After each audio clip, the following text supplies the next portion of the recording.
Question will be coming from Ms. Tessa Ariola of the Manila Times. Hello, good afternoon everyone. I just want to congratulate you all. Lahat po kami very impressed.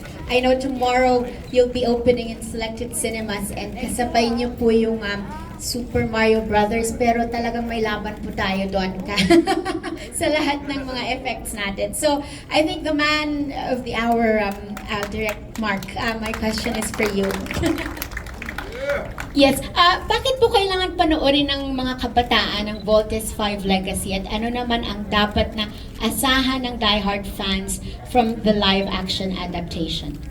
Okay, well, first of all, the challenge was, it was an old anime, antiquated, you could call it that. Pero ever since 1978 here in the Philippines, all the way down to 2023, Voltes 5 has always been in the hearts of the Filipinos. Aminin natin yan, hindi nawawala yung sa karaoke, yung pagkanta ng Voltes team, at saka yung My Father, yung sa ending theme song, mga political ads, mga commercials, Voltes 5 has always been around. I don't know, there was certain magic perhaps with the Voltes 5 that it has endured all these years, all these decades. Pero inherently, Voltes 5 is a story of family. Okay, in so many levels the storya. Kaya siguro, it was easy for GMA to approve the project because once they saw na, okay, it was one of the first soap operas that I saw as a child. Because when you know the whole story, the betrayal of the brothers, the loss of the mother, the loss of the father, it's all soap opera. It's a space soap opera.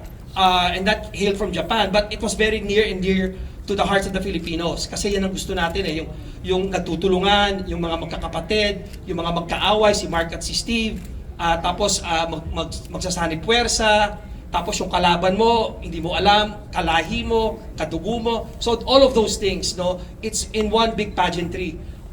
What was scary was, could we have pulled it off? Lalo ngayon sa mga kabataan, the kids these days, their level is Marvel, Star Wars, Pacific Rim.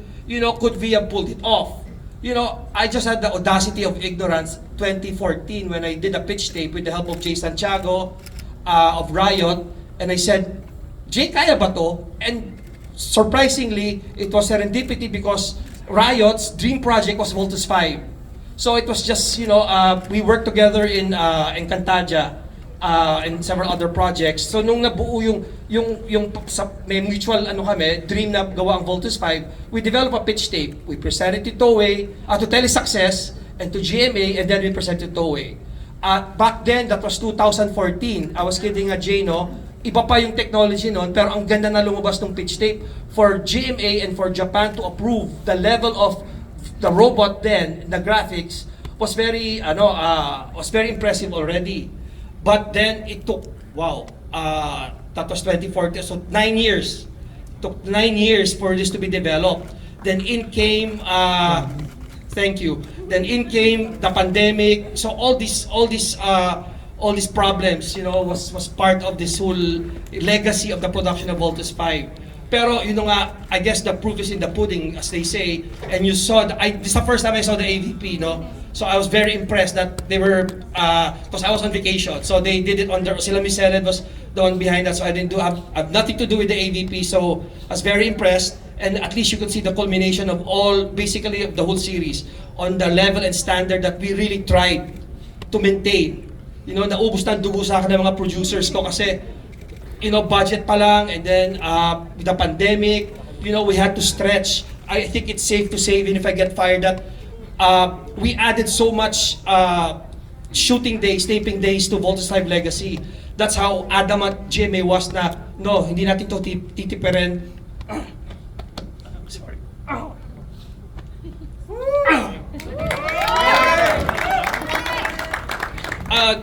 Hindi natin to, we will give it the best because the project deserves that, and calling it as a legacy project, it has to, it has to show.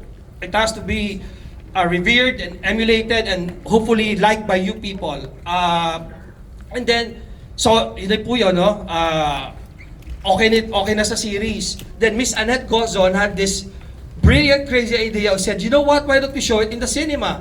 So it's it's another project, the cinematic experience, that we're doing this. Besides the series, we have a cinematic experience to promote Voltus 5. Is because like you saw the Brazilian skull ship in its massive entirety, and you see Voltus 5. You'll never get that on television or on your tablet or on your phone.